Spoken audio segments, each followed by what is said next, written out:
ఇప్పుడు పెట్రోల్ బంకులలో ఈ out of stock బోర్డులు ఈ పరిస్థితి చూస్తే మీకు ఏమనిపిస్తుంది? పైనుంచి స్టాక్ రావట్లేదు కాబట్టి వాళ్ళు ఏం చేస్తారు? స్టాక్ ఉందంటున్నారు కదా. ఉందంటుండ్రు కానీ అడ్వాన్స్ పేమెంట్ పే చేయమంటారు అంట. ఓకే. ఇంతకుముందుకు వీళ్ళకు 1 ట్యాంకర్ క్రెడిట్ ఇచ్చేవాళ్ళు. ఉమ్, ఉమ్. ఇప్పుడు అడ్వాన్స్ పేమెంట్ చేస్తేనే మాకు పంపాలి. వీళ్ళకి రొటేషన్ అవ్వట్లేదు అమౌంట్, ఓకే. దానివల్ల తెప్పియట్లేదు. ఆ, మీరు అన్నట్టు స్టాక్ ఉంది, ఆ. అడ్వాన్స్ పేమెంట్ అడగడం వల్ల అవైలబుల్లో ఉండట్లేదు. చాలా మంది ఫేక్ న్యూస్ అంటున్నారు కదా, ఫేక్ న్యూసా లేకపోతే నిజంగానే?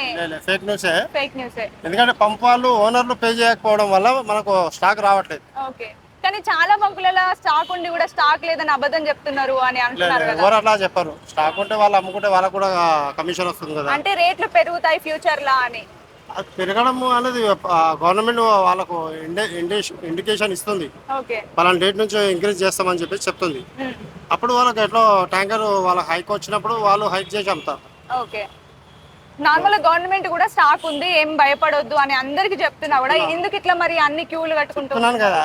ఇప్పుడు డీలర్షిప్ ఇచ్చేది కంపెనీ ఏంటంటే అంతకుముందుకు ఒక ట్యాంకర్ క్రెడిట్ ఇచ్చేవాళ్ళు. వీళ్ళు అడ్వాన్స్ పేమెంట్ ఉంటుండే క్రెడిట్ ఇచ్చేవాళ్ళు. నాకు డీసీఎంలు ఉన్నాయి, 5 DCM. Almost monthly 2 lakhs diesel వేయించుకుంటారు. 10 days క్రెడిట్ ఇచ్చేవాళ్ళు. ఇప్పుడు వాళ్ళు ఇమీడియట్ పేమెంట్ చేయండి, డీజిల్ వేసుకోండి అంటున్నారు.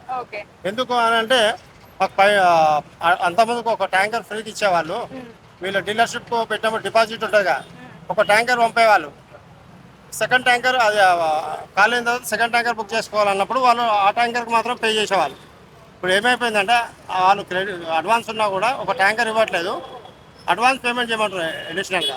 ఒక ట్యాంకర్ వచ్చిందంటే ఇంకో దానికి అడ్వాన్స్ పేమెంట్ చేస్తారు, మీకు బుకింగ్ లాగా ఉండి మీకు పంపేయగలుగుతామని చెప్తారు.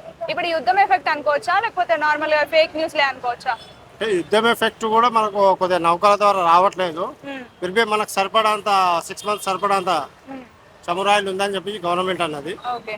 స్టాక్ ఏం ప్రాబ్లం లేదని చెప్పారు. ఇప్పుడు భయపడుకుంటే ఇట్లా క్యూ లైన్లు కట్టుకుంటా పెట్రోల్ ఫుల్ ట్యాంకులు చేసుకుంటారు కదా, అట్లాంటి వాళ్ళకి ఏం చెప్తారు మీరు?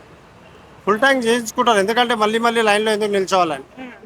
అంటే భయపడొద్దని మీరు ఏం చెప్పారా?